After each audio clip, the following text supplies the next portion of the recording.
This video will show you how to replace the earpads of BOSE Soundtrue headphones. First, take apart.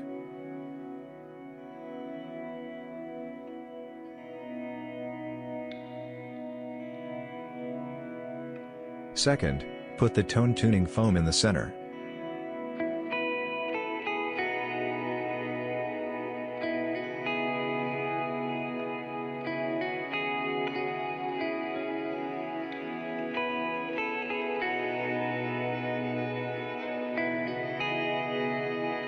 Third, align the earpads to the headphone mount.